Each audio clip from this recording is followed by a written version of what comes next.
Thank you. Thank you very much. Please. Thank you.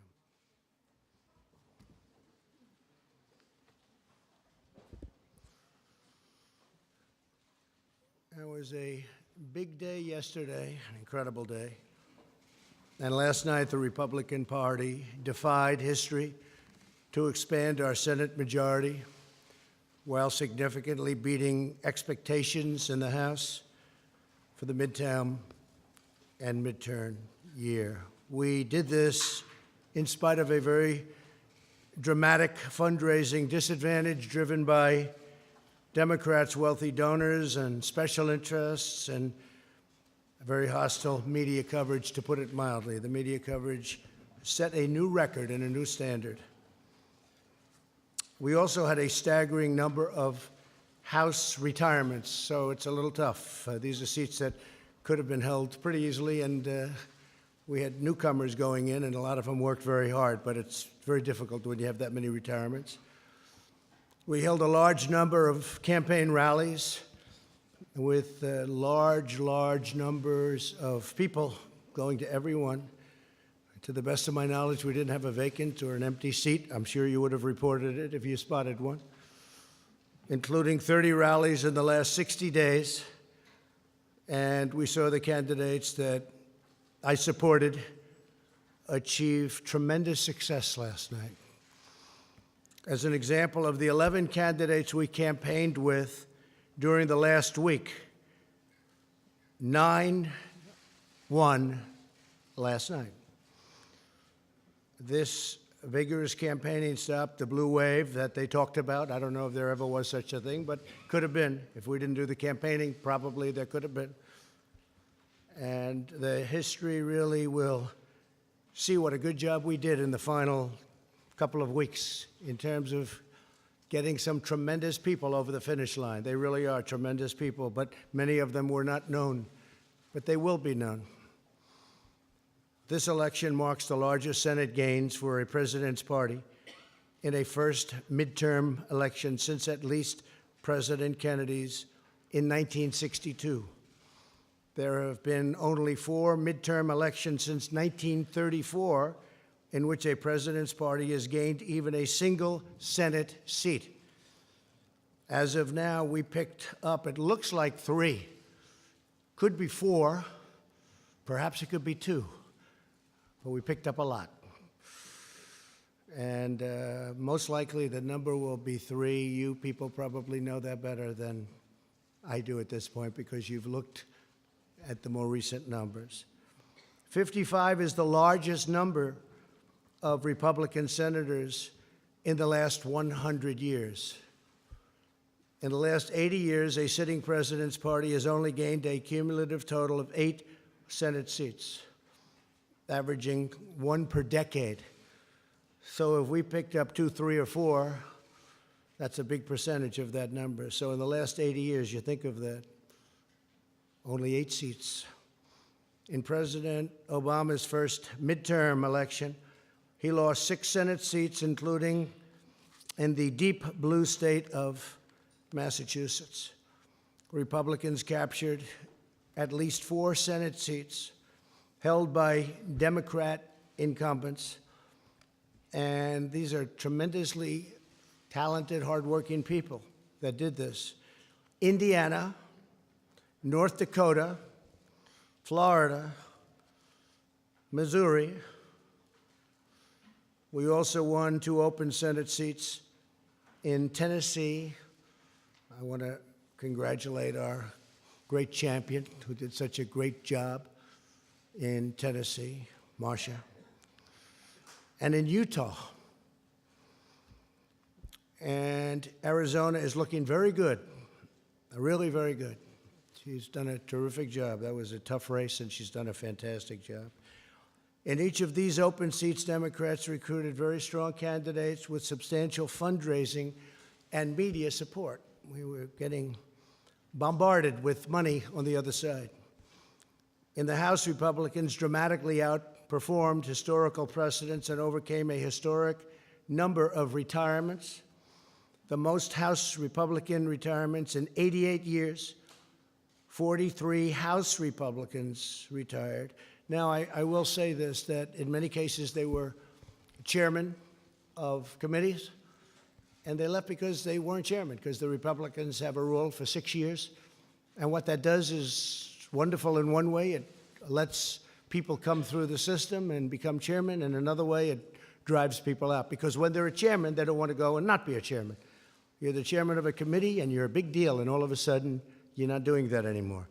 So they leave. We had a lot of them leave. It's, I guess you can flip a coin as to which system is better.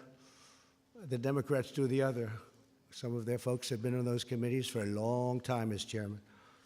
In 2010, President Obama's first midterm, he lost 63 seats.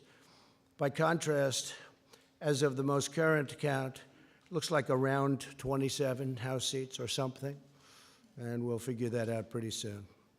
We also had a slew of historic wins in the governor's races. The governor's races were incredible, against very well-funded, talented, and skilled Democrat candidates and people that worked very, very hard, respectfully, for those candidates, like Oprah Winfrey, who I like.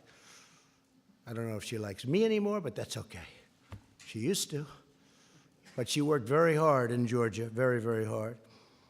And if you look at them, with 4 governor's races crucial to 2020 and the presidential race, Florida, Iowa, Ohio, and Georgia, the big ones. Florida, Iowa, Ohio, and Georgia. Can't get much more important than that. They were incredible. They were actually incredible campaigns, too. Incredible. As of right now, Republicans will control the majority of governorships across the country, including 3 great women who worked very hard, governors of Alabama, South Dakota, and Iowa. They worked very, very hard. They're very talented. By expanding our Senate majority, the voters have also clearly rebuked the Senate Democrats for their handling of the Kavanaugh hearings. That was a factor, I think maybe a very big factor. The way that was handled, I think, was tremendous energy was given to the Republican Party by the way they treated then Judge Kavanaugh, now Justice Kavanaugh, and expressed their support for confirming more great pro-Constitution judges. Candidates who embraced our message of low taxes, low regulations, low crime, strong borders, and great judges excelled last night. They excelled. They really, I mean, we have a list of people that were fantastic. And I'm just going to point them out. Mike Bost, Rodney Davis, Andy Barr was fantastic. I went to Kentucky. For the most part, I didn't campaign for the House, but I did actually make a special trip for Andy Barr because he was in a very tough race in Kentucky, and he won. That was a very tough race. The polls were all showing that he was down, and down substantially, and he won. And that one I did do. Pete Stauber of Minnesota, great guy, he's new, and ran a fantastic race. On the other hand, you had some that decided to, let's stay away, let's stay away. They did very poorly. I'm not sure that I should be happy or sad, but I feel just fine about it. Carlos Curbelo, Mike Kaufman, too bad, Mike. Mia Love. I saw Mia Love. She'd call me all the time to help her with a hostage situation, being held hostage in Venezuela. But Mia Love gave me no love, and she lost. Too bad. Sorry about that, Mia. And Barbara Comstock was another one. I mean, I think she could have won that race, but she didn't want to have any embrace. For that, I don't blame her. But she lost, substantially lost. Peter Roskam didn't want the embrace. Eric Paulson didn't want the embrace. And in New Jersey, I think he could have done well, but didn't work out too good. Bob Eugen, I feel badly because I think that's something that could have been won. That's a race that could have been won. John Faso, those are some of the people that, decided for their own reason not to embrace whether it's me or what we stand for, but what we stand for meant a lot to most people. And we've had tremendous support, and tremendous support in the Republican Party, among the biggest support in the history of the party. I've actually heard at 93% it's a record, but I won't say that because who knows. But we've had tremendous support. America is booming like never before, doing fantastic. We have Larry Kudlow here, and he said the numbers are as good as he's ever seen numbers at any time for our country. But he's a young man, so he hasn't seen that many numbers. Where's Larry? You're a young man, right, Larry? And you haven't been doing this too long, but they're as good as you've ever seen. And we may have, if you have a question for Larry, we'll do that. But I want to send my warmest appreciation and regards to Majority Leader Mitch McConnell. We really worked very well together. We have been working very well together. We actually have a great relationship. People just don't understand that, which is fine. And also to perhaps, looks like, I would think, Speaker Nancy Pelosi. And I give her a lot of credit. She works very hard, and she's worked long and hard. I give her a great deal of credit for what she's done and what she's accomplished.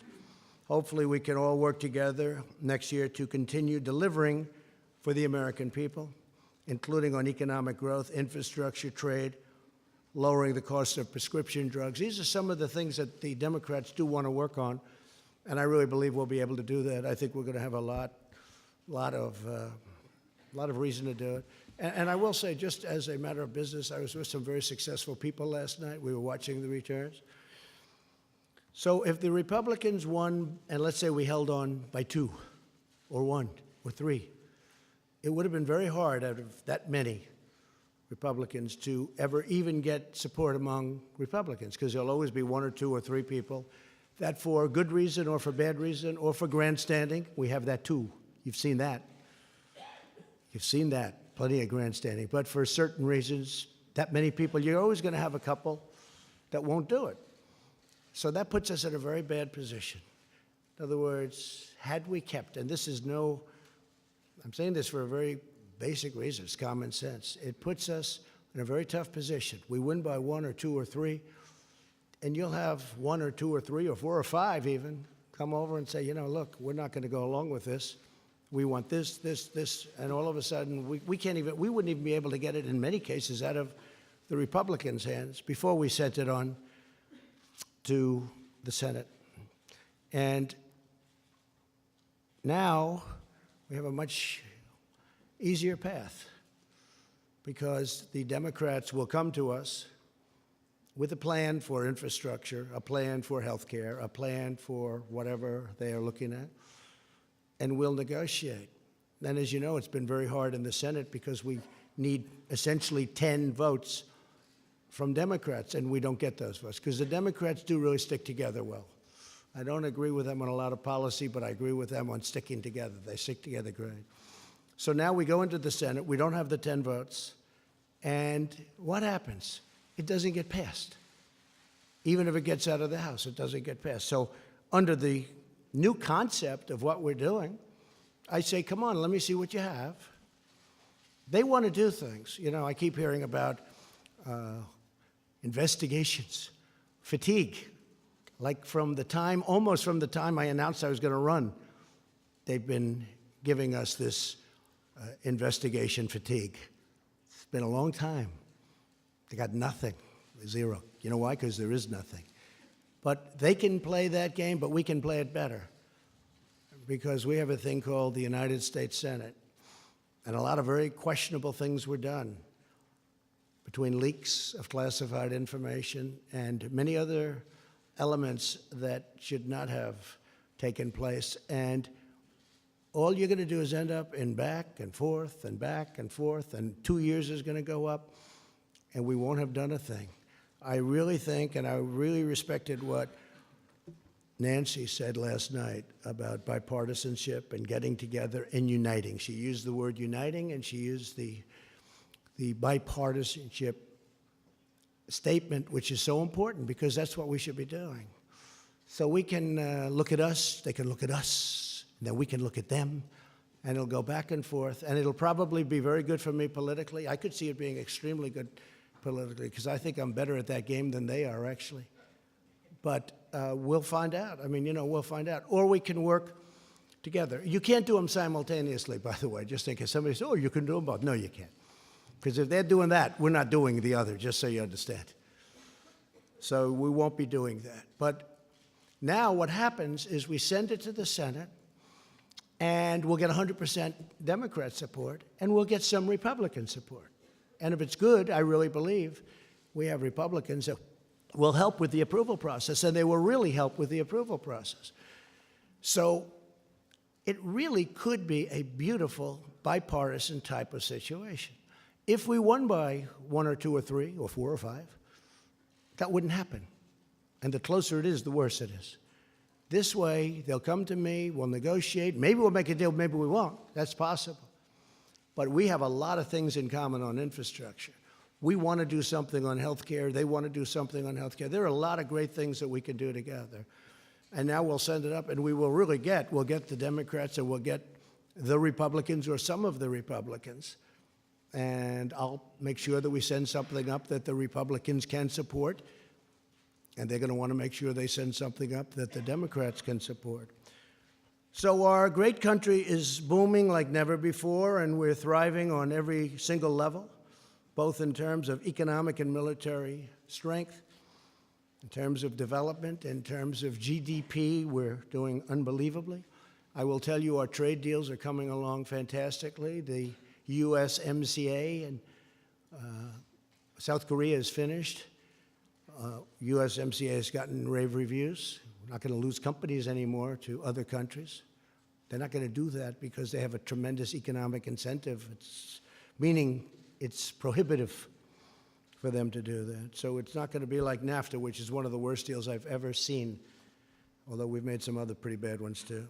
Now is the time for members of both parties to join together, put partisanship aside, and keep the American economic miracle going strong. It is a miracle. We're doing so well. And I've said it at a lot of rallies. Some of you have probably heard it so much you don't want to hear it again. But when people come to my office, presidents, prime ministers, they all congratulate me almost the first thing on what we've done economically, because it is really amazing. And our steel industry is back. Our aluminum industry is starting to do really well. These are industries that were dead. Our miners are working again. We must all work together to protect our military. We have to do that. To support our law enforcement, secure our borders, and advance really great policy, including environmental policy. We want crystal clean water. We want beautiful, perfect air. Air and water has to be perfect. At the same time, we don't want to put ourselves at a disadvantage to other countries who are very competitive with us and who don't abide by the rules at all. We don't want to hurt our jobs. We don't want to hurt our factories. We don't want companies leaving. We want to be totally competitive, and we are. And right now we have just about the cleanest air, the cleanest water we've ever had, and it's always going to be that way. We insist on it. So environmental is very important to me. And with that, I'll take a few questions if you'd like. Whoa. I didn't know what happened. All right, go ahead, John. That was a lot of hand shooting up so quickly. There's a lot to talk about. Mr. President, you talked at length just now about bipartisanship. The presumed Speaker of the House, Nancy Pelosi, talked about it last night. I'm sure that's encouraging for the American people. But do you really believe, given what the relationship has been like between this White House and the Democratic Party, that that will happen? I think there's a good chance, John. I think there's a very good chance. If I could just finish, it will happen. Will you have to compromise on certain issues to the point where it could hurt you in 2020? And do you expect that when the Democrats take over the chairmanship of all these important committees, you're going to get hit with a blizzard of subpoenas on everything from the Russia then everything's gonna investigation come. Okay. to your cell phone use to your tax returns. Ready? Then you're going to, if that happens, then we're going to do the same thing, and government comes to a halt. And I would blame them, because they now are going to be coming up with policy. They're the majority in the House. I expect that they will come up with some fantastic ideas that I can support on the environment, on so many different things, including prescription drug prices, which we've made a big dent in already, including some of the things that we're working on for the vets. We've gotten choice approved. We've got a lot of things approved, but they have some other elements that we want. There are many things we can get along on without a lot of trouble, that we agree very much with them and they agree with us. I would like to see bipartisanship. I'd like to see unity. And I think we have a very good chance of, and maybe not on everything, but I think we have a very good chance of seeing that. Go ahead. One question on the lame duck, sir, and one on your cabinet. You toyed with the idea during the campaign of a shutdown before the midterms in order to secure border wall funding. Are you prepared to go on a shutdown strategy during the lame duck, since this might be your last best chance? Not necessarily. To my secure best that? sense. Look, I speak to Democrats all the time. They agree that a wall is necessary. A wall is necessary. And as you know, we're building the wall. We've started, but we should build it at one time, not in chunks. But you want much more money, and you want No, much we sooner. need the money to build the wall, the whole wall, not pieces of it all over. And we are doing it. Now we have the military. Now we have other elements of a wall that are pretty nasty, to be honest with you, but nevertheless, it's pretty hard to get through it. But no, I'd like to see the wall. Many of the people that we'll be dealing with, in 2006, they approved the wall, essentially. It was a very strong border fence, but it was the same thing. And they all approved it. They all agreed. I have statements from every one of them. We have them saying, we need the wall. I mean, they sound like me. Mm-hmm. But we do need it, because we have people coming, and I'm not just talking about the caravans. We have people coming through our border that you physically can't put that many people. It's a 2,000-mile stretch. You can't put that many people along that stretch to guard it. And even if you did, tremendous fighting would ensue. So we need the wall. Many Democrats know we need the wall. And we're just going to have to see what happens. I mean, I will be fighting for it. They have done everything in their power to make sure. I got the military, $700 billion and $716 billion. The wall is a tiny, tiny fraction of the cost of that. But their whole agenda has been to try not giving me anything for the wall. I really believe politically they're hurting themselves. I actually think politically that's a good thing for me, but I want to get the wall up because we need it. So no shutdown scenario. I don't know. I can't tell you that. No, I lame can't duck. commit to that, but it's possible. And can you give us clarity, sir, on your thinking currently, now after the midterms, about your Attorney General and your Deputy Attorney General? Do they have long-term job security? I'd rather answer that at a little bit different time. We're looking at a lot of different things, including cabinet. I'm very happy with most of my cabinet. We're looking at different people for different positions. It's very common after the midterms. I didn't want to do anything before the midterms. But I will tell you that, for the most part, I'm extremely happy with my cabinet. I think Mike Pompeo has fit in so beautifully. He's done an incredible job. How about your Interior Secretary? We're looking at that, and I do want to study whatever is being said. Is he in jeopardy? I think he's doing an excellent job. But we will take a look at that in a very strong, and we'll probably have an idea about that in about a week. Thank you, Mr. President. Okay, thank you. Wow, this is... Go ahead, John. He gave me a fair interview the other day, so I might as well ask him a question. All right, thank you, Mr. President. And picking up there, you told me the other day that you are an open book. So, I think I am an open book. so point blank, Democrats go after your tax returns. Will you try to block that, or will you allow them to have them? Well, look, as I've told you, they're under audit. They have been for a long time. They're extremely complex. People wouldn't understand them.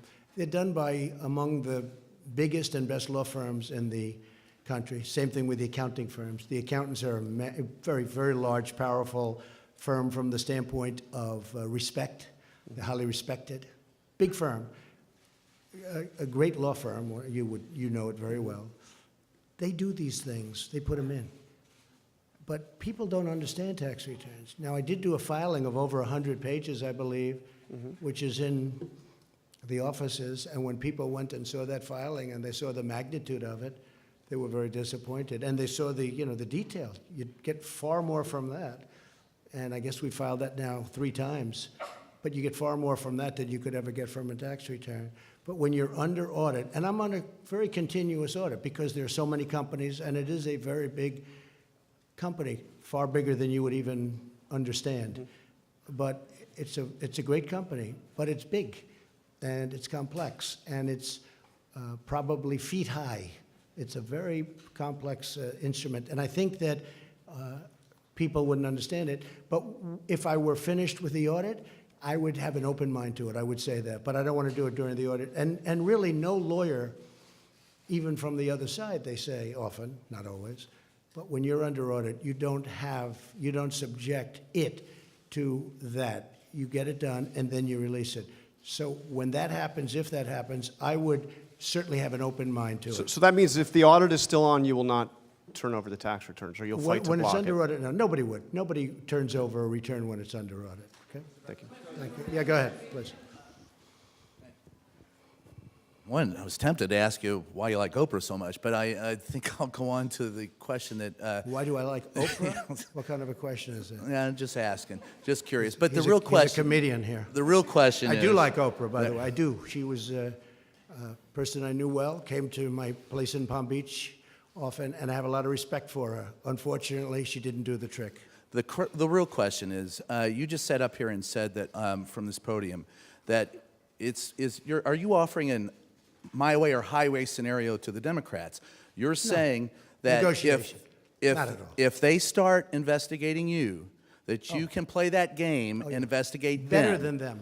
Can you And I think I know more, compartmentalize and I that? think I know more than they know. Can you compartmentalize that and still continue to work with them for the benefit of the rest of the country, or are all bets off?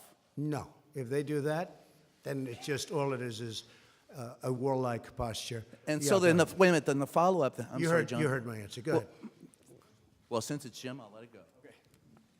Thank you, Mr. President. I wanted to challenge you on one of the statements that you made in the tail end of the campaign in the midterms. That Here we go. That, well, if Let's you don't go. mind, Let's Mr. go. President, Come on.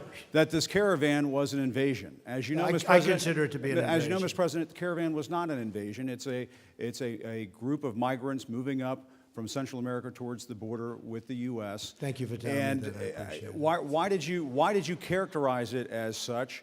Because I consider it an invasion. You and I have a difference of opinion. But do you think that you demonized immigrants in Not this at all. election No, not to at all. try to keep? I want them to come into the country, but they have to come in legally. You know, they have to come in, Jim, through a process.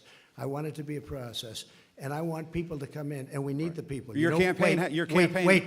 You know why we need the people, don't you? Because we have hundreds of companies moving in. We need the people. Your campaign had an ad showing migrants climbing over walls and Well, so that's on. true. But They weren't actors. They're not going to be doing They that. weren't actors. Well, no, it's true.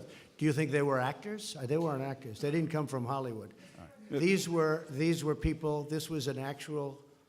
You know, it happened a few days ago, and They're hundreds of miles away, though. They're hundreds and hundreds of you know miles what? away. I That's think not an you should- invasion. honestly, I think you should let me run the country. You run CNN, All right. and if you did it well, your ratings Let would me be ask, much if better. I may Okay, ask that's one other enough. question, Mr. President. If I may Right, ask Peter, one go other ahead. question, are you worried? That's enough. That's Mr. enough. President, That's I was going enough. to ask one of the other folks. That's have had, enough. Pardon me, ma'am. Mr. Excuse President, me. That's enough. Mr. President, I had one other Peter, question, let's if go. I may ask, on the Russia investigation. Are you concerned that you may have I'm not concerned indictments- about anything with that you the may have Russian indictments coming down? investigation because it's a hoax. Are you- That's enough. Put down the mic. Mr. President, are you worried about indictments coming down in this investigation? Mr. President, I'll tell you what, CNN should be ashamed of itself having you working for them. You are a rude, terrible person. You shouldn't be working for CNN. Go ahead. I think that's unfair. You're a I've very worked- rude person. The way you treat Sarah Huckabee is horrible. And the way you treat other people are horrible. You shouldn't treat people that way. Go ahead. Go ahead, Peter, go ahead. In Jim's defense, I've traveled with him and watched him. He's a diligent reporter who busts Well, his I'm butt not a like the big rest fan of of us. yours either, so I understand. to be honest So with let me ask you a question if I can. You repeatedly you, said, you aren't the best. Mr. President, you repeatedly, over the course Okay, of the... just sit down, please. Well, when you report fake news, no. When you report fake news, which CNN does a lot, You are the enemy of the people. Go ahead. Mr. President, over the course of the last several days of the campaign, sir, at the end of the campaign, you repeatedly said that Americans need to fear Democrats. You said Democrats would unleash a wave of violent crime that endangers families everywhere. Why are you Because they're pitting very weak on Americans? crime. Why are Excuse you me. pitting Americans Peter. against one another, sir? Peter, what are you trying to be him? No, I'm Peter, just let me asking the question. Let me just tell you, very simple. Because they're very weak on crime. Because they have often suggested, members and people within the Democrat Party at a high level have suggested getting rid of ICE, getting rid of law enforcement. That's not going to happen, okay? We want to be strong on the borders. We want to be strong on law enforcement, and I want to cherish ICE because ICE does a fantastic job. What they do for us is so it's so unrecognized how good a job they do. So we want to take care of them, and we want to hold them very close because they do a good job. But the question, Okay, to be clear, though, the question, Thank you sir, very is much. why Sit- are you sit down, But Peter. the question, but you didn't answer my question. Just very simply, the question is, why are you pitting Americans against one another, sir? I'm not. Is that how you view No, I'm not. citizens well, of look, this country? I'll tell you what. We won a lot of elections last night. We did very well last night. But in and many ways I it think it's divided going the to country. I think it's going to have a very positive impact. I watched NBC this morning. They didn't report it exactly correctly, but that's, that's the fact with NBC. Nothing I can do about that. But I want this country to have protection. We want security in our country. I want security, Peter. I mean, you maybe don't think it's so important. And I think when you don't have it, you are indeed unleashing crime. I feel that. Go You ahead. said you would sign an executive order on birthright citizenship. Are you still going to sign the executive order on birthright citizenship You'll this ask week? me that question a little bit later. Go ahead. Okay. Go ahead, sure. Thank you, Mr. President. The investigation by the special counsel Robert Mueller has been going on since last spring. It's been over It's your been a head. long time. Yeah, it's been over your head, over Republicans' head during the midterms as well. Is this an opportunity for you, Mr. President, to end that investigation? Would you consider removing Mr. Mueller from his position? I could have ended it any time I wanted. I didn't. And there was no collusion. There was no anything. I didn't. They went after hackers in Moscow. I don't know about that. They went after people with tax problems from years ago. They went after people with loans and other things. Had nothing to do with my campaign. This is a investigation where many, many millions of dollars has been spent, and there's no collusion. It was supposed to be on collusion. There's no collusion, and I think it's very bad for our country. I will tell you. I think it's a shame. And a poll came out today, by the way, from NBC, or at least I saw it on NBC, where a majority of the people do not agree with the Mueller investigation, or it wasn't approved. They have approval and disapproval, and it had a much higher disapproval. It should end because it's very bad for our country. So if it's It's- bad, and I'm not just talking about the tremendous expense. And the other thing is they should look at the other side also. They only look at one side. They're not looking at all of the things that came up during this investigation. They don't do that. They should also get people that can be fair, not 13 or 14 or 17. I call them the angry Democrats. They are angry people. And it's a very unfair thing for this country. It's a very, very, forget about unfair to me, it's very bad for our country. so Mr. President, if it's Go ahead. Mr. No, no, President, no. just wait, Please. just a moment. If it's unfair to the country and it's costing millions of dollars, why don't you just Give him the end mic, it? please. I've answered the question. Go ahead, take the mic. Well, I'll give you I will give you voter suppression. You just have to sit down, please. Sit down. I didn't call you. I didn't call you. I didn't call you. I'll give you voter suppression. Take a look at the CNN polls, how inaccurate they were. That's called voter suppression. Go ahead, please. Thank you, Mr. President. I'm not responding. I'm responding to, excuse me, I'm not responding to you. I'm talking to this gentleman. Will you please sit down? Excuse me, would you please sit down? Please, go ahead. Thank you, Mr. President. Now that the House of Very Representatives hostile. has It's such a hostile media. It's so sad. You ask me about, no, you rudely interrupted him. You rudely interrupted him. Go ahead. Thank you, Mr. President. Do your demands remain the same to the United States Congress on immigration in exchange for a DACA fix, in exchange for an amnesty for 1.7 million Are you willing to change any of those demands that you gave to Congress earlier? I think we could really do something having to do with DACA. And what really happened with DACA, we could have done some pretty good work on DACA, but a judge ruled that DACA was okay. Had the judge not ruled that way, I think we would have made a deal. Once the judge ruled that way, the Democrats didn't want to talk anymore. So we'll see how it works out at the Supreme Court. Do you still Go ahead. From where? Yeah, go ahead. Go ahead. Go ahead. Which group? Where do you want me to take a question from? Yeah. Go ahead, Hi. ma'am. Go ahead. Take the. Oh. Either one. Either one. Or both. Are you together? Go ahead. We're not together. Mr. President, how do you respond to critics who say that your message on the campaign towards minorities have been polarizing? I don't think it has been at all. But is the election of two Muslim women, one of them is veiled to the House, which is making history. Is this a rebuke of this I message, don't do you understand think? what you're saying. What? But is it a rebuke of this message? Do you think that this is more reflective of multi-ethnic and multicultural America? Well, that question, I can only say this. You look at the employment and unemployment numbers for African Americans, for Asian Americans, for Hispanic Americans, they're at a historic high.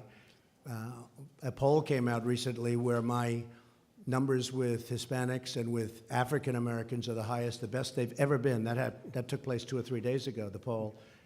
I have the best numbers with African American and Hispanic American that I've ever had before.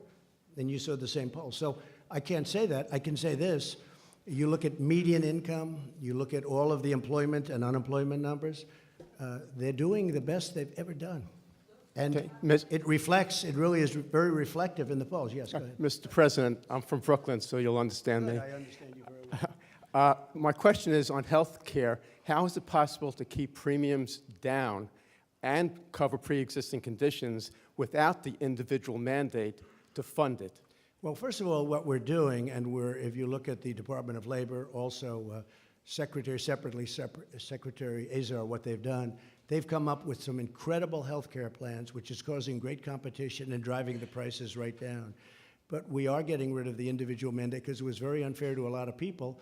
But at the same time, we're covering the people that need it. But the individual mandate was a disaster because people that couldn't necessarily afford it were having to pay for the privilege of not having to pay for health care, and it was bad health care at that.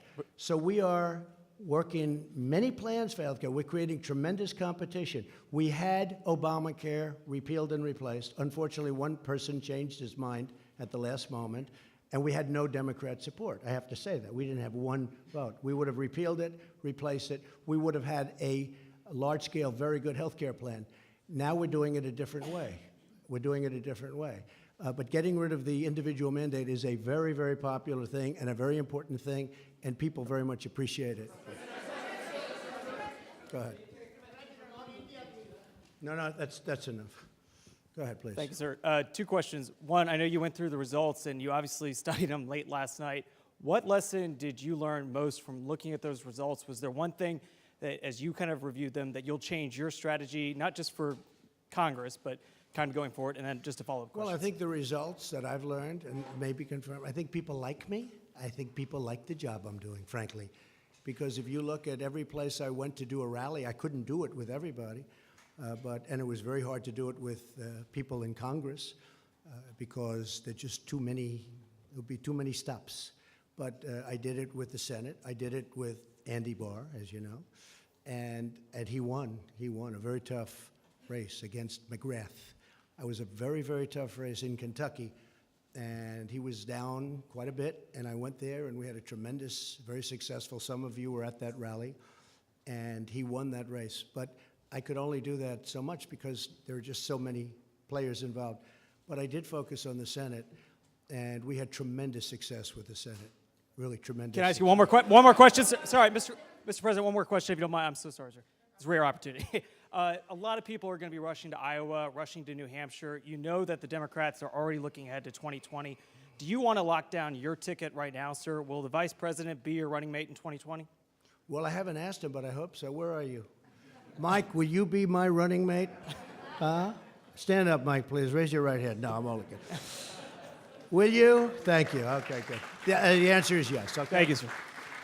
That was unexpected, but I feel very fine.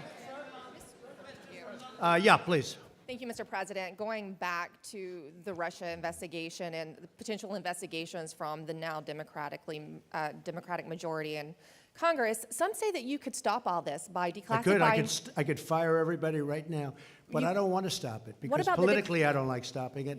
Yeah. It's a disgrace. It should have never been started because there was no crime. Everybody has conflicts. They all have conflicts over there that are beyond anything that anybody's ever seen in terms of conflicts.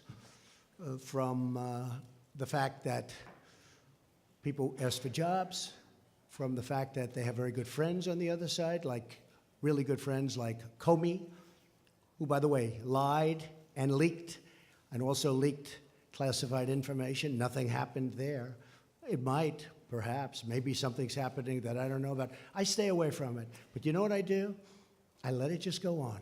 They're wasting a lot of money, but I let it go on because I don't want to do that. But you're right. I could end it right now. I could say that investigation is over. But it's really, it's a disgrace, frankly.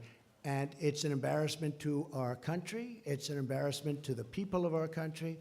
And it's too bad. Go ahead. What about the declassification of the documents? Some say that that would clear Well, it all we're looking up. at that. You're No, still we're looking considering at it? that very seriously. Declassification, we're looking Yeah. at very seriously. Okay, can I ask one more question?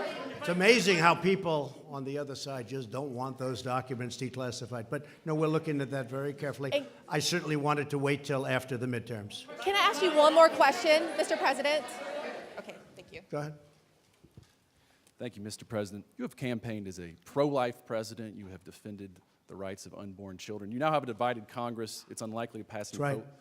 to pass any Tough. pro-life bills. Very tough issue. How are you going to push forward your pro-life agenda? Just going to over the push. I've been pushing.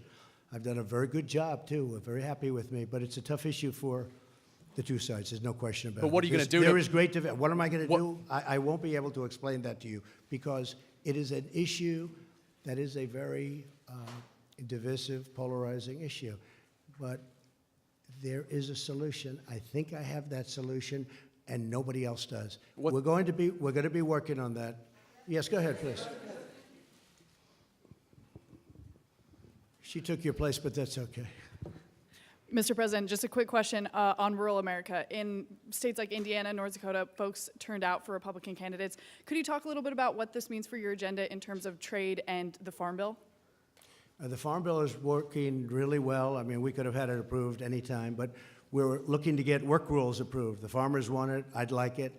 The problem is the Democrats are not giving us the 10 votes that we need. Everybody wants it. The farmers want it, but the Democrats are not approving the Farm Bill with work rules. We could have it very fast without the work rules, but we want the work rules in, and the Democrats just don't want to vote for that. So at some point, they'll have to pay maybe a price. Jeff, go ahead. Thank you very much, Mr. President. Thank you. Thank Have you you very seen much. any evidence that Russia or China intervened in yesterday's election? Well, we're going to make a full report, and unlike the previous administration, we've done a lot of work on that issue. And if you look, speak with the FBI, speak with the Department of Justice, speak to Homeland Security. We've spent a lot of time. It gets very little coverage in the papers. I mean, you cover the nonsense part, but you don't cover the important. This is very important.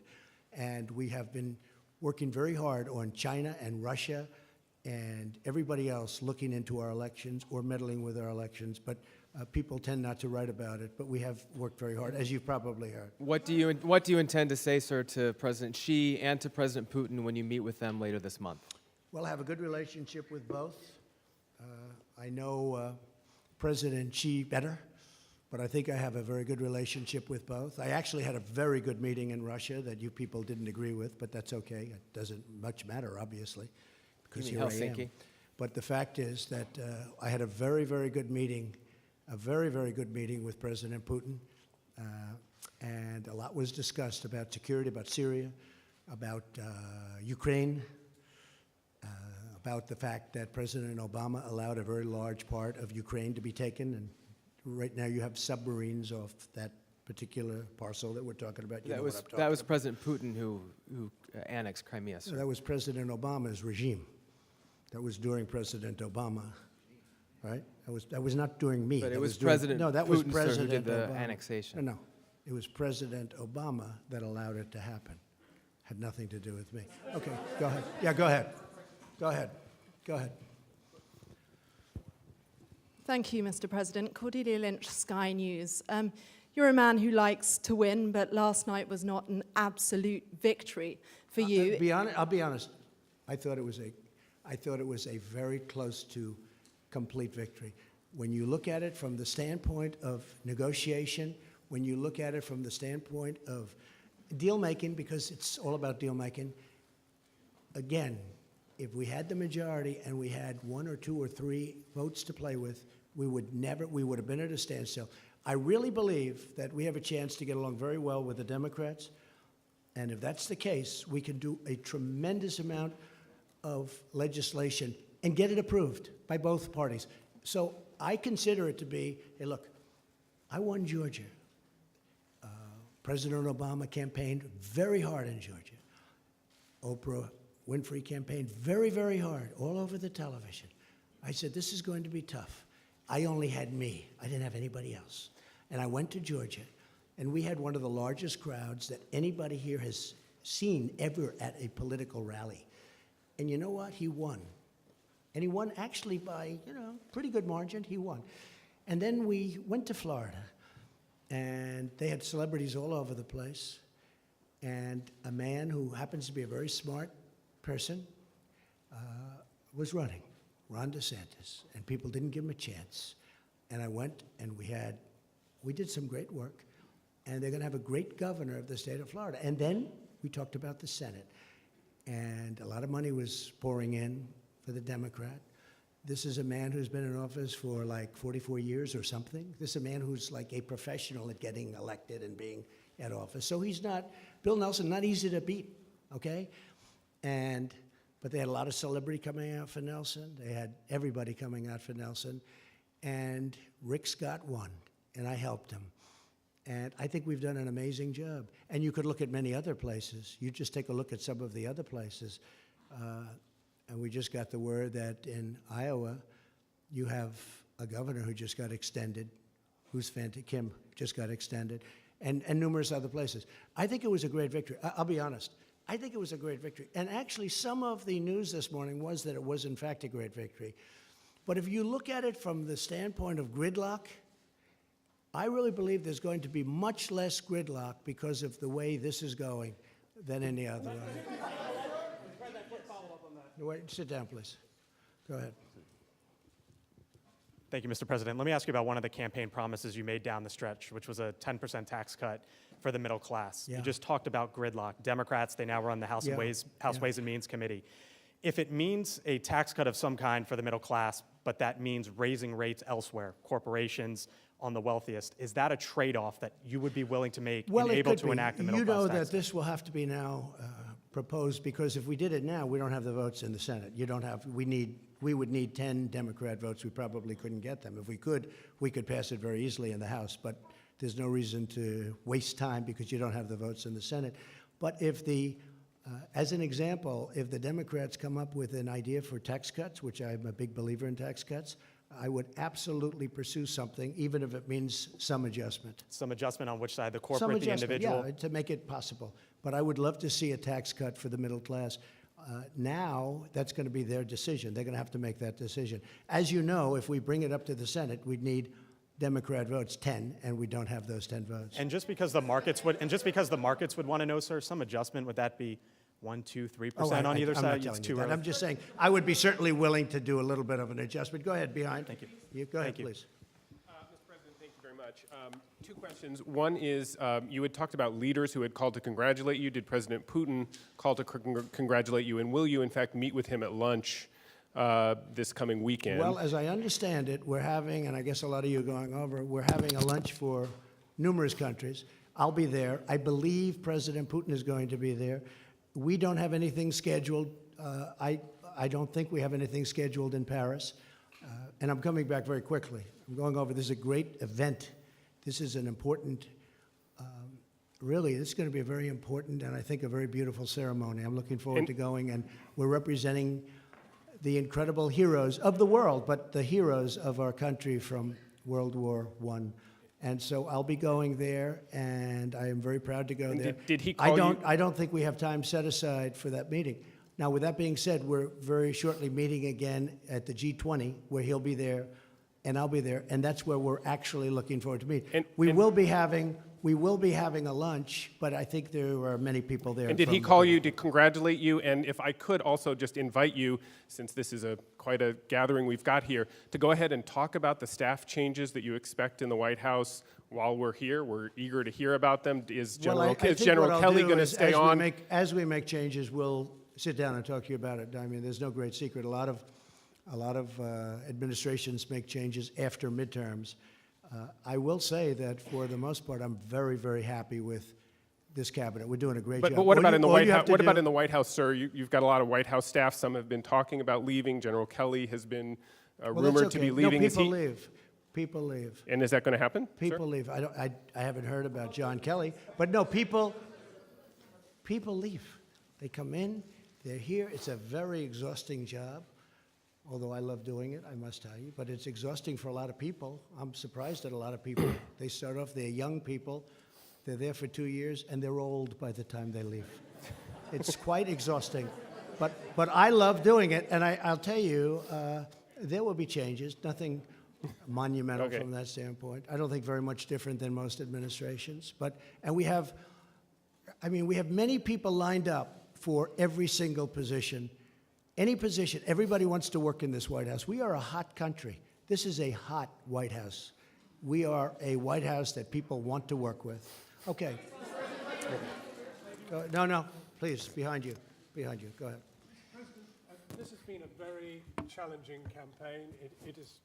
This has been a very challenging campaign. It's been a very challenging campaign. It has involved quite a lot of abuse and a lot of violence. People have died during the course of this campaign. Right. Is there any way in which you think the temperature could be lowered? Perhaps peace could break out with the media? Perhaps your bipartisan relationships across the House and the Senate may now produce some change? Or are we going to have more of the same? It's a very fair question. Look, I would love to see unity and peace and love and any other word you want to use. And obviously, I think we had to, especially at this particular juncture, we had to wait till after the midterms are over. Now they're over. If they would cover me fairly, which they don't, I'm not saying that in a hostile way. I get extremely inaccurate coverage. I can do something that's fantastic, and they'll make it look like not good. And I don't mind having bad stories. If I make a mistake, cover it. I would like you to cover it fairly, but cover it. But when you do something terrific, look how little the economy is talked about. A poll came out this morning talking about how little the three networks, I don't think they included CNN, but how little the three networks talk about how good the economy is. How little. Almost not at all. If President Obama had this economy, and by the way, if that administration through somebody else kept going, you would have had negative 4.2 instead of positive 4.2% growth. You would have had negative. It was heading down. But here, the point is this, excuse me. I would love to see unity, including with the media, because I think the media, I'll be honest, I think it's a very divisive thing for our country. And you would be amazed at how smart people are that are reading your stories and seeing your stories and watching. You'd be amazed how perceptive and how smart they are. They get it. And it really does bring disunity. I didn't, excuse me. You are not called on. Go ahead, please. About Turkey. Thank you, President Trump.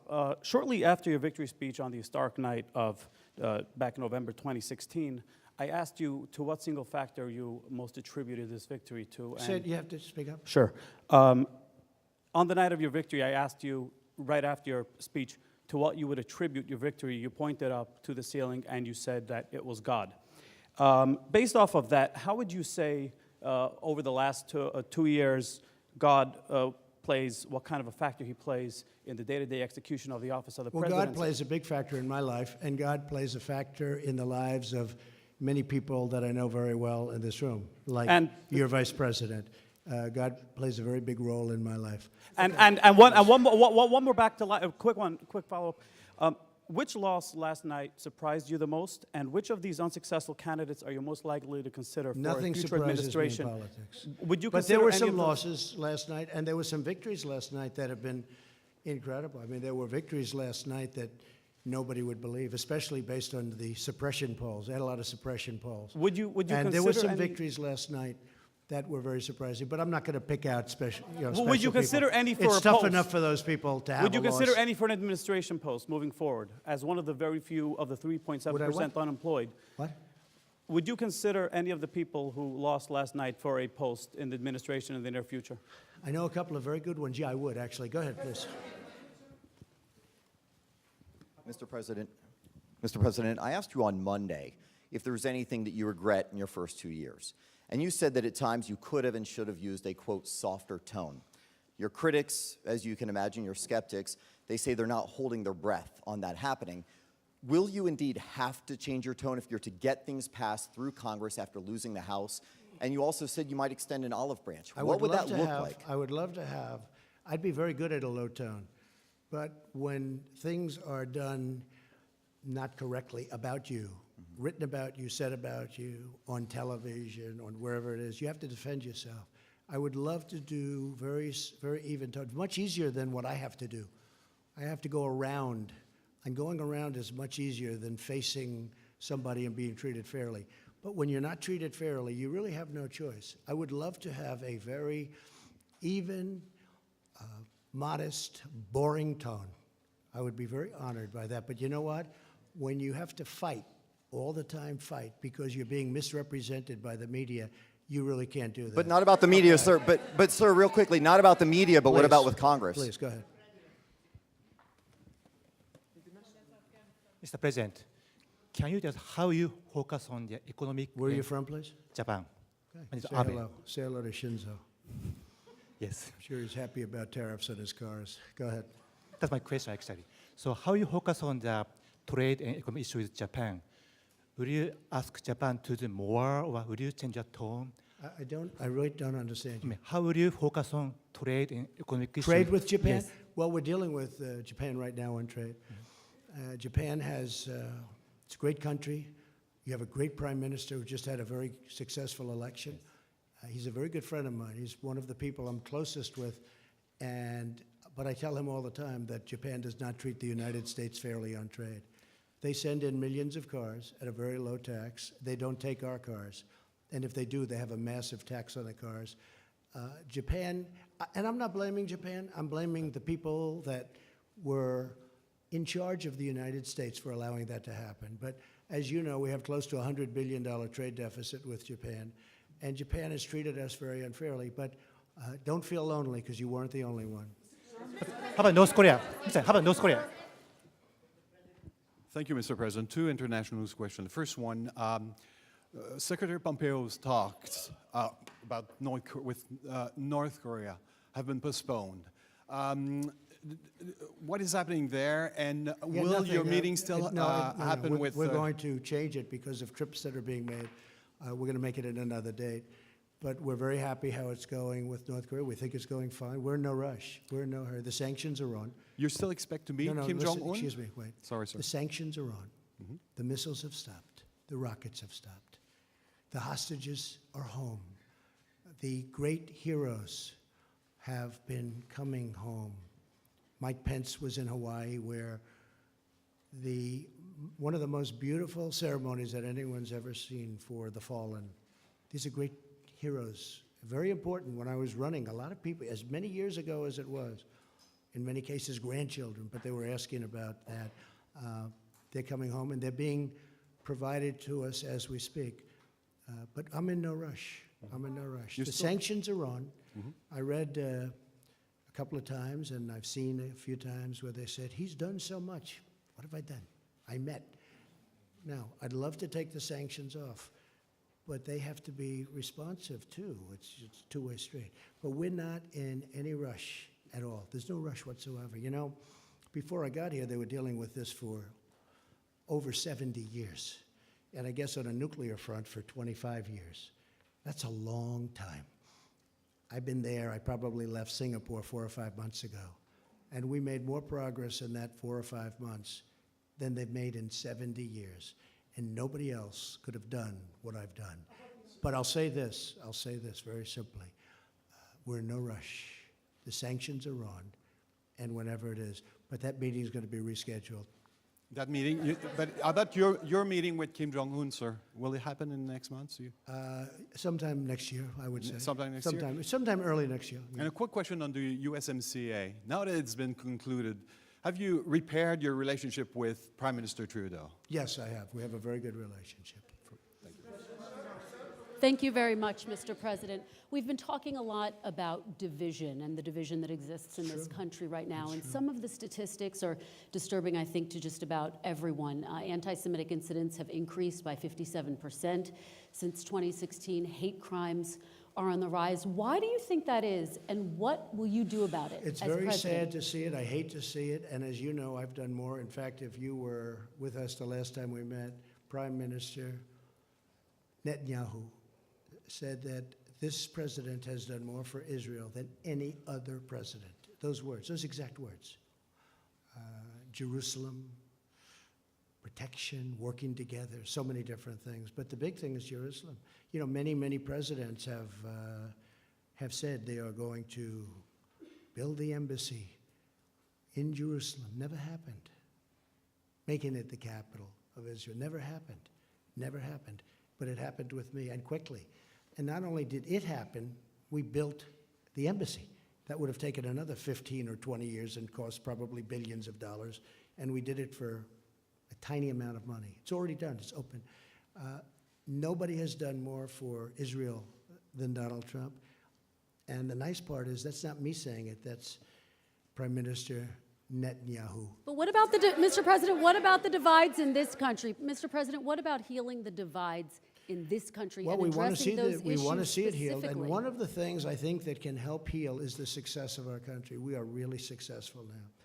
We've gone up $11.7 trillion in worth. If you know, China's come down tremendously.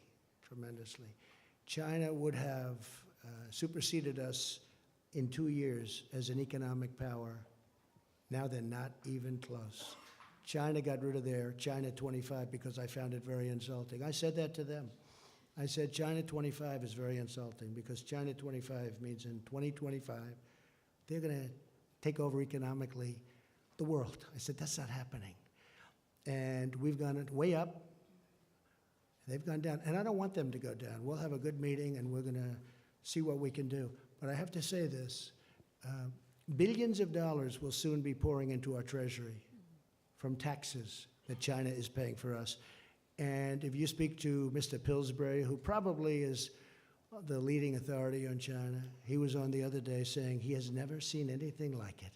And you know who else hasn't? China hasn't. And Mr. President, But we're going to try and make a deal with China because I want to have great relationships with President Xi, as I do, and also with China. you're talking about the Okay. economic. How do you see your role as a ahead. moral leader? Go ahead, Mr. please. President, just Go how ahead, do you see your please, role as a please. moral Go leader? ahead. There's so many people, I'm sorry. As a moral Go leader, ahead. though. I think I am a great moral leader, and I love our country. Go ahead, please. Thank you, sir. You said earlier in this press conference that Democrats had a choice that you would not work with them on legislation if they were investigating you. Do you not have a choice in the matter as well? Don't you have a I think it's responsibility? inappropriate. No. I think it's very inappropriate. We should get along and get deals done. Now, we can investigate. They look at us, we look at them. It goes on for 2 years. Then at the end of 2 years, nothing's done. Now, what's bad for them is being in the majority, I'm just going to blame them. You understand? I'm going to blame them. They're the majority. Honestly, it makes it much simpler for me. They will be blamed. But I think Nancy Pelosi, and you know, I put that statement out on social media today about Nancy Pelosi, that if she's short of votes, because frankly, I think she deserves, and a lot of people thought I was being sarcastic or I was kidding. I wasn't. I think she deserves it. She's been fighting long for it. She's been fighting. I really mean this. There was nothing sarcastic about it, or it was really meant with very good intentions. I think she deserves it. She's fought long and hard. She's a very capable person. And, you know, you have other people shooting at her, trying to take over the speakership. And I said, if it's appropriate, I said, if we can and if we will, if she has a problem, I think I would be able to very easily supply her the necessary votes. That's not said in any way other than I really believe she deserves that position. I also believe that Nancy Pelosi and I can work together and get a lot of things done, along with Mitch and everybody else that we have to work with. I think we'll get a lot done. Mr. President, why Okay, can't you, go ahead, Mr. please. President, why Go can't you ahead. do that while subpoenas are coming through? Excuse me? Why can't you work together while there are subpoenas or while there are investigations in process? I think we will. Look, now that the election's over,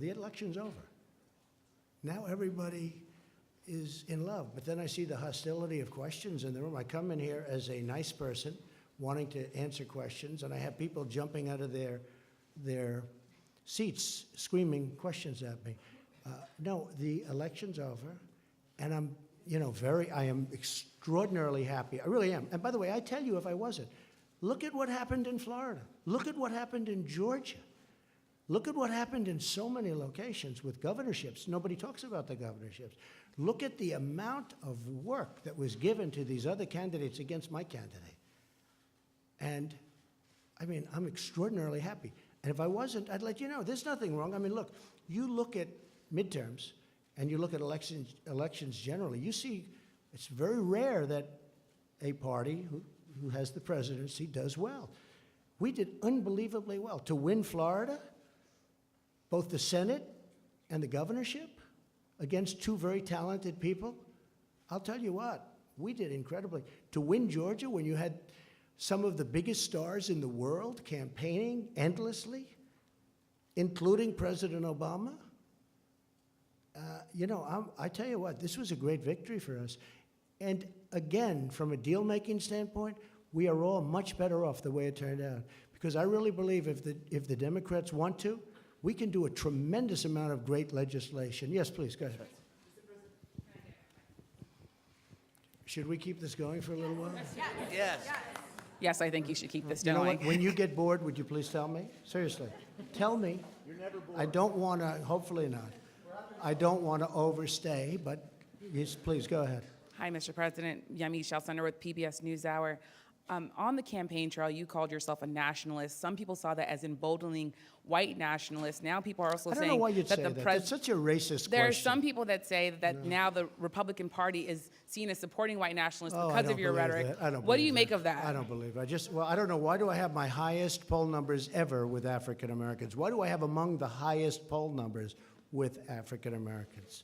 I mean, why do I have my highest poll numbers? That's such a racist question. Honestly, I mean, I know you have it written down and you're going to tell me. Let me tell you, that's a racist question. And Mr. President, I want to love ask. it. You know what the word is? I love our country. I do. You have nationalists, you have globalists. I also love the world. And I don't mind helping the world, but we have to straighten out our country first. We have a lot of problems. And Ms. Excuse me, but to say that, what you said is so insulting to me. It's a very terrible thing that you said. And Mr. Okay, please, President, go ahead. Mr. Go President, ahead. people have you Go talked ahead. about Excuse me. middle class tax cuts on the campaign trail. How will you get Democrats to support that policy? Or You have to support ask that them. Well, Hey, what's your plan for excuse working with me. You know Democrats what on a my middle plan class is? tax plan? You know what my plan is? I'll ask them. And if they say yes, I'm all for it. And if they say no, there's nothing you can do because you need their votes. Go ahead. Yes, thank you, Mr. President. Francesca Chambers, DailyMail.com. You said many times on the campaign trail that you didn't want Nancy Pelosi to be Speaker. At least you suggested that. You spent a lot of time talking about her and Chuck Not a question Schumer. of want. I would have. So here's let me answer. Would I have preferred winning by 2 or 3 or 4? I would almost have to think about that. But certainly, I like to win. And if I win, she's not going to be Speaker. What did she say to you, though, yesterday that made We had a you great give her conversation. support? Honestly, we had a very warm conversation. You know, she loves this country. And she's a very smart woman. She's done a very good job. She was really, I mean, she's had a very... Did she promise she's had that a they very- wouldn't seek to impeach She's you? had a very, very, we didn't talk about impeaching. We didn't talk, what do? Do you impeach somebody because he created the greatest economic success in the history of our country. Let's impeach him because the country is so successful. Let's impeach him. Has he done anything wrong? They asked somebody, has he done anything wrong? No, but let's impeach him anyway. And they also said, let's impeach Justice Kavanaugh. Let's impeach him. And now they have the second woman coming out, that the first, the second. And I hate to say this, but it was public. And after him, we're going to impeach the vice president. We're going to impeach Mike Pence. Mike Pence doesn't get impeached for anything. So let's impeach the president, and then we'll impeach the vice president. These people are sick. And you know what? They have to get their bearing. Really, they have to get their bearing. And when you ask about division, they're the ones that cause the division. They cause tremendous division. Okay, Yeah, regarding go ahead, all of the please. retirements in the House, Mr. President, very quickly, you suggested Who that is retiring? You said that many of the retirements that happened in the House made it very difficult. Many retirements, yeah. That made it very difficult for you in this election cycle, and that it was because they were chairmanships that were vacated. But Jeff Flake wasn't a chairman of a committee, and Paul Ryan also retired the cycle. So why do you think that is? Whose fault is it that there were so many In Jeff retirements? Flake's case, it's me, pure and simple. I retired him. I'm very proud of it. I did the country a great service. Go ahead, give him that, give him that. He is retired. I'd like to call it another word, but we're going to treat him with great respect. Go ahead. Thank you, Mr. President. Jeff Flake, that's another beauty. Go ahead. 2 questions, please. No, one. Too many people. All right. Sorry. All right. You seem to enjoy this venue very much. Are you going to make the standard press conference a staple of the remaining No. 2 years, or No. will you have more briefings with No. Sarah Sanders? You know, when I don't do I think Sarah's fantastic. Where is Sarah? Where is Sarah? Sarah's so great. I think Sarah, you've represented me so well and been abused. She's been horribly treated by a lot of So people. she's gonna stay on as press But it's secretary. very interesting because Sarah we were talking about it the other day. So I had a period where I figured, you know what I'll do? I won't do any real interviews. And then they started saying, why isn't he doing why? You know, they're all coming up with all kinds. Then over the last couple of months, I decided I'll do a lot. We'll stop at the helicopter, we'll do this, we'll do a lot of, and then they say, why is he doing so many press conferences? What's wrong? What? So when I don't do them, you say, what's wrong? When I do them, you say, what's wrong? And when I go in the middle, you say, what's wrong? But in the middle, you know that, John, right? Yeah, sort of right. Okay, good. No, you did. Excuse me. Well, you complained about access when I purposely just stayed away from the press for a while because I wanted to see how it worked. And can I be honest with you? It didn't work well. Mr. President, I didn't It didn't finish work the well. question. So Sarah will stay on as press secretary. Okay, please, go ahead. No, go ahead. First off, I personally think it's very good to have you here because a free press and this I type do of too. engagement. Actually, I do too. Yes, it's vital to It's called democracy. earned media. It's worth billions. Go ahead. So I have 2 questions for you, if that's all right. It's a rare opportunity. First, just a point of clarification on the tax returns issue. You brought up the audit. That doesn't prevent you from releasing them. I know it. Oh, sure. Right, But but it- I didn't say it prevented me. I said lawyers will tell you not to do it. But Go if ahead. the What's your Demo- next question? Go if- ahead. Come well, on, let's go. just on More that- exciting okay. question than that, please. Second one, Michael Cohen recently said you called black voters stupid. That's false. Omarosa has accused you of using the N-word, and the That's false. rapper Little John has said you called him Uncle Tom. What's your response? I and don't have- know who Little John is. I don't. I He really was on don't. The Apprentice. I don't know. Oh, he was. Okay. Yeah. Oh, I see. Have you ever I made don't know. racist No, remarks? No, I would never do that, and I don't use racist And- remarks. And you know what? If I did, you would have known about it. I've been hearing there are tapes for years and years. There are tapes.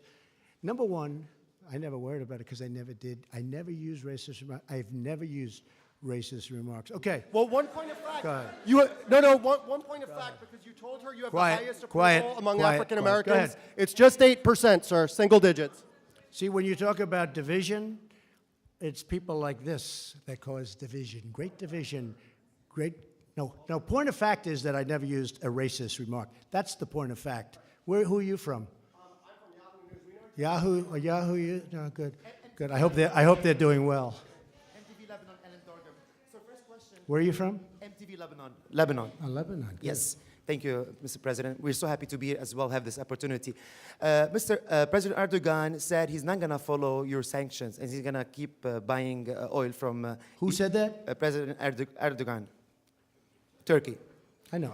And you're going to meet him soon. Just can't understand his Okay, you're gonna meet him soon. You're gonna have this talk, and some countries are gonna take the same steps that President Erdogan is doing. So let And- me just tell you about the oil, okay? So we imposed just recently the strongest sanctions in the history of our country, just about. Well, I guess North Korea is there too.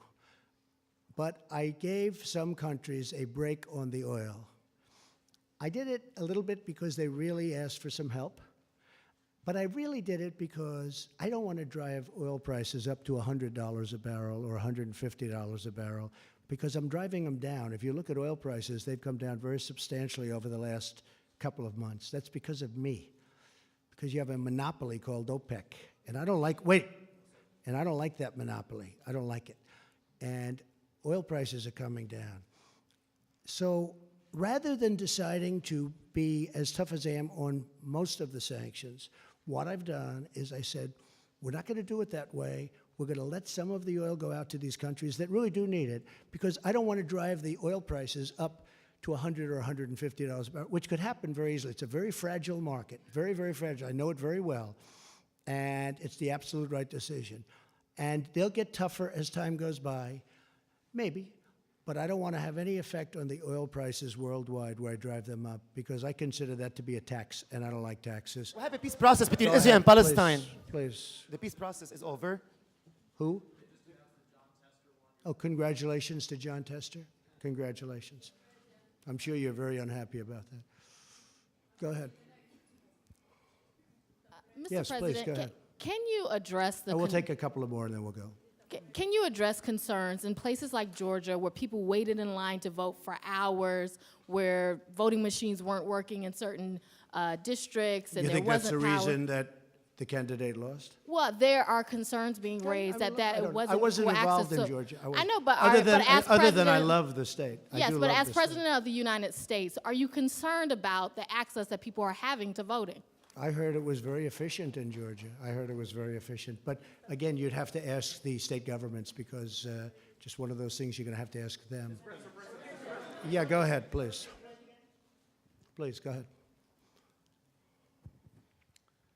Thank you, Mr. President. You expressed some concerns about social media companies unfairly censoring conservatives during the election.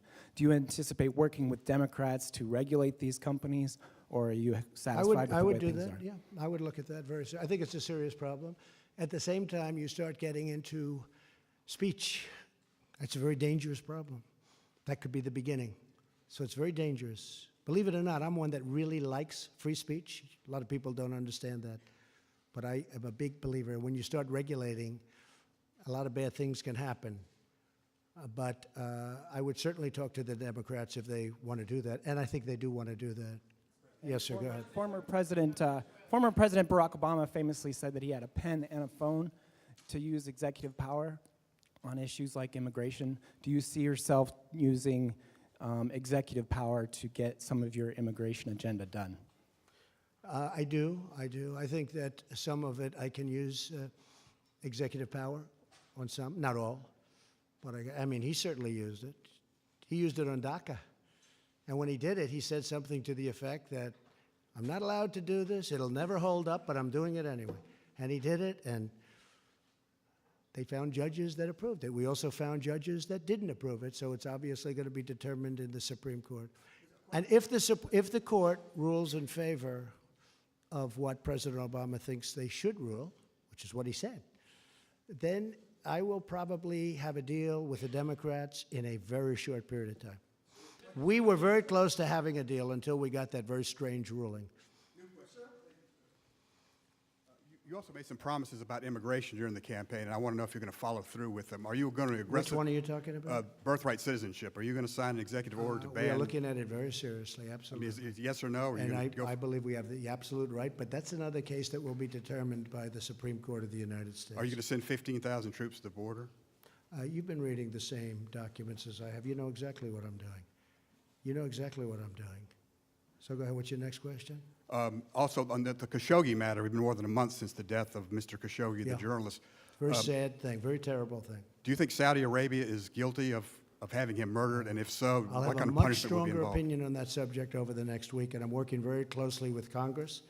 We're working together, some very talented people, And we're working with Congress, we're working with Turkey, and we're working with Saudi Arabia, and I'm forming a very strong opinion. Go ahead, John. Go ahead, John. Mr. President, just a quick follow-up. You said something about Nancy Pelosi. You said that Nancy Pelosi, she loves our country. Do you regret some of the things you said during the campaign? I mean, No. various times you said Democrats want to put a wrecking ball to our future, Well, I want to believe destroy that. our country. I believe that. With their current policy, they're using a wrecking ball on our country. I believe that 100%. This would be a wrecking ball. But I think there's a compromise somewhere, and I think that could be really good for our country. Okay, how about one more? Do you Go regret ahead. the ad? Do you regret the ad that you did that was branded as a racist ad, and even Fox No, I News don't. wouldn't air it, No. NBC wouldn't Do air it, I other regret it? networks? Yeah. Surprised you'd ask me that question. I do not. Go ahead, please. No?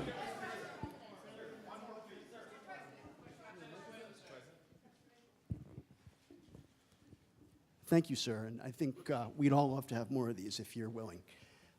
In 2017, shortly after you took office, your Homeland Security Department shuttered a program to counter homegrown right-wing extremism, white supremacism, and related terrorist groups, domestic terrorist groups, and redirected that funding towards fighting Islamic terrorism.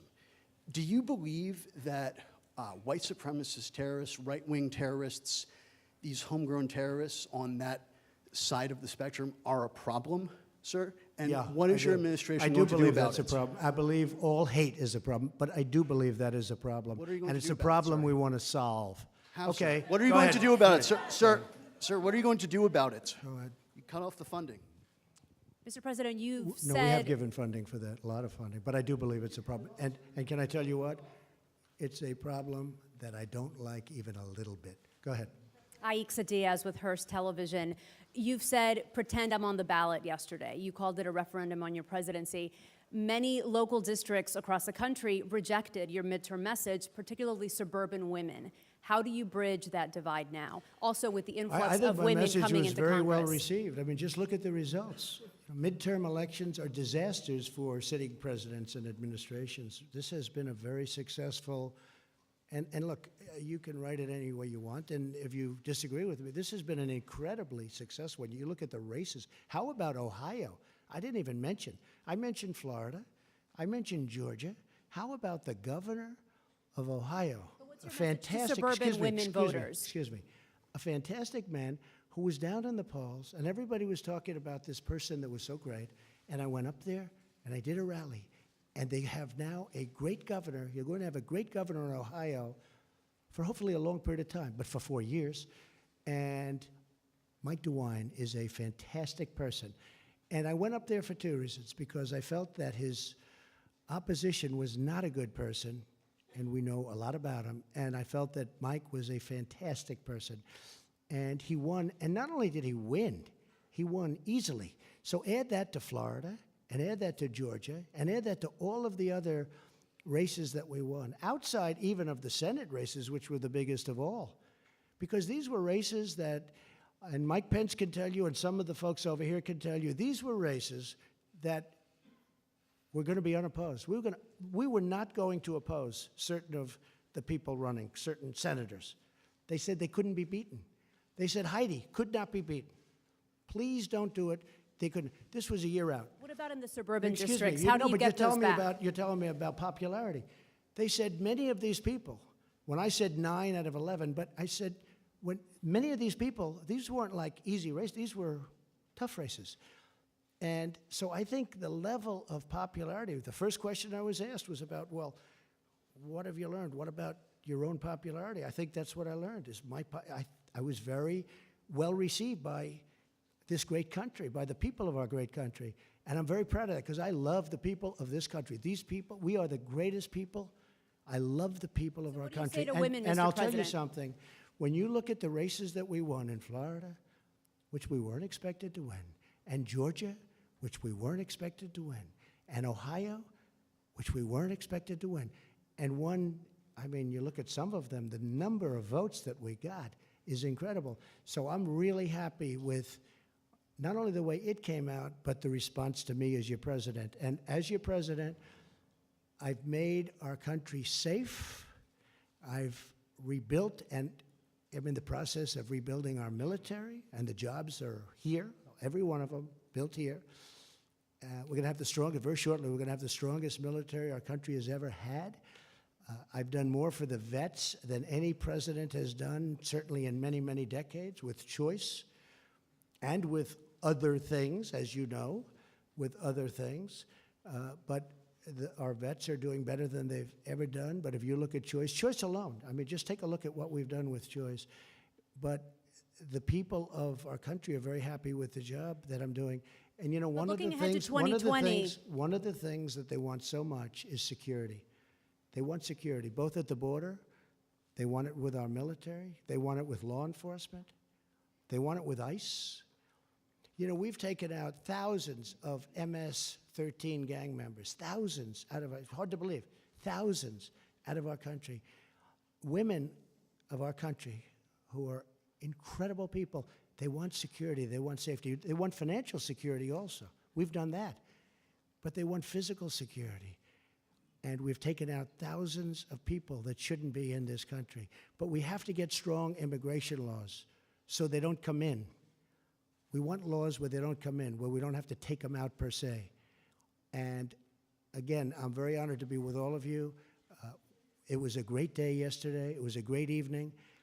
I think we had a tremendous success, and hopefully the tone can get better. How will you change that? Hopefully the tone can get a lot better. And I really believe it begins with the media. We used to call it the press. Does it But begin I with you, really- Mr. President? I really believe it begins with the media. If you would cover, and there was a very interesting story written in a very good paper recently that talked about the fact that it isn't good what the media is doing, and that I do have the right to fight back because I'm treated very unfairly. So I do fight back, and I'm fighting back not for me. I'm fighting back for the people of this country. Thank you all very much. Thank you. Thank you.